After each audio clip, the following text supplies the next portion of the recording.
This is David Chen from /film.com, and this is my review of Batman v Superman: Dawn of Justice. Note that this review will contain pretty basic plot details for the film, but I'm going to try not to spoil anything. If you don't want to know anything, though, you should probably just skip this review for now.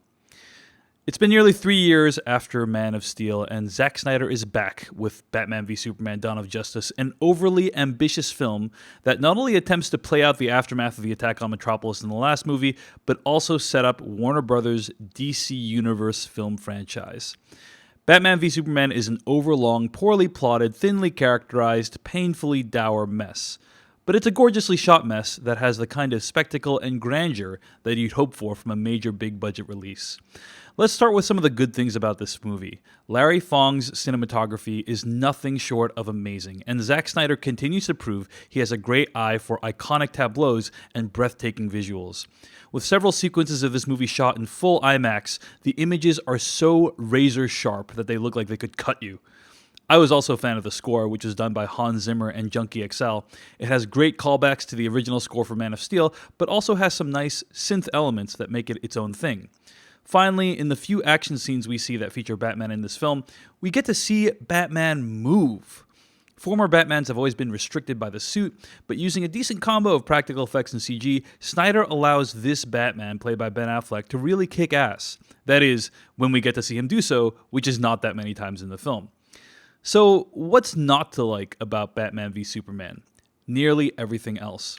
The plot of the film, such as it is, features Superman being forced to confront the results of his actions from Man of Steel. And in fact, one of the interesting questions the movie raises is how humanity would deal with the arrival of a powerful alien being. People most likely would have vastly different reactions to it, and its effects on society would be profound. But the implications of this are not explored in any meaningful way. Instead, the movie throws a bunch of other plot contrivances at us to get us to the point where Batman needs to confront Superman and to set up the other DC films. What's your position on the Bat Vigilante in Gotham? Daily Planet. Wait, do I own this one? Or is that the other guy? Civil liberties are being trampled on in your city. Good people living in fear. The Daily Planet criticizing those who think they're above the law is a little hypocritical, wouldn't you say?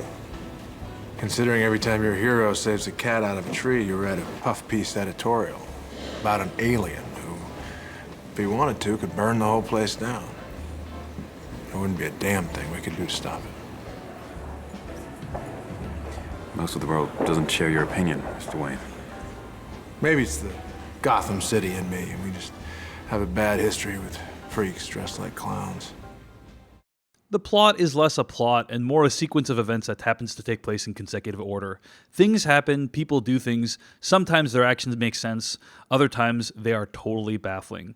When the big confrontation between Batman and Superman finally comes, after a massive build-up, the resolution of it is so dumb, so brief, and relies on such a silly coincidence that I truly believe it is actively insulting to the audience. But putting aside the main conflict referred to in the title of this film, lots of people will wonder how Ben Affleck does as Bruce Wayne. Overall, I'd say most of the performances in this movie are fine, but most of what's being asked of these people is just to glower or look pensive and concerned all the time. The movie only gets any humor from Jesse Eisenberg's crazy off-the-wall performance as Lex Luthor, which feels like it comes straight out of a completely different film. And now, you will fly to him, and you will battle him to the death. Black and blue. Fight night. The greatest gladiator match in the history of the world. God versus man. Day versus night. Son of Krypton versus Bat of Gotham. This movie is dark, and it is no fun at all. If you're looking for the wisecracking or the light tone of any of the Marvel films, you should definitely look elsewhere. That's not necessarily a bad thing.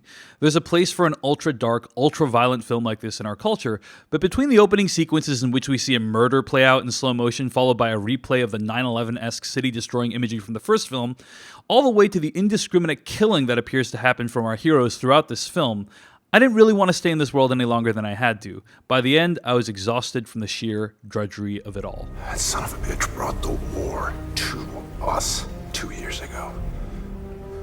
Jesus, Alfred, count the dead. Thousands of people. What's next?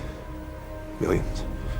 He has the power to wipe out the entire human race, and if we believe there's even a 1% chance that he is our enemy, we have to take it as an absolute certainty.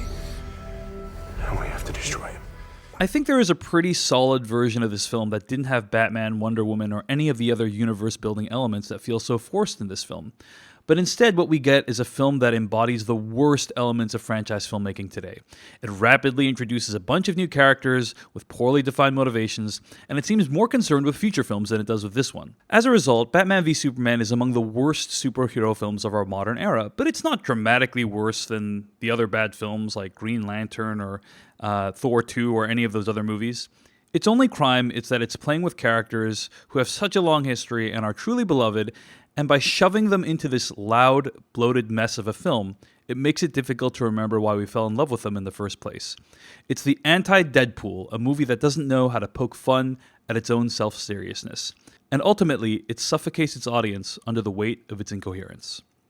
This is Dave Chen from /film.com. Find more of my work by subscribing to this YouTube page, or find me at these other places.